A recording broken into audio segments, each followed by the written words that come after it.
Hey, what's up guys? So in this video we will see how to check the phone usage on any Vivo phone. Now to do that, just open the settings app on your smartphone, then scroll down and tap on digital well-being and parental controls. From here, if you tap on today, you can see your phone usage from here.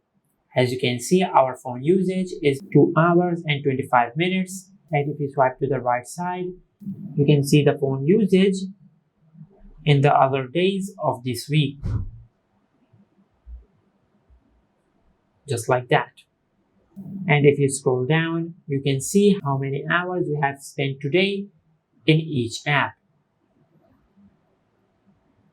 And this is how you can check phone usage on any Vivo phone. If you found this video helpful, please like the video and subscribe to our channel and hit the bell icon to get notified when we upload a new video.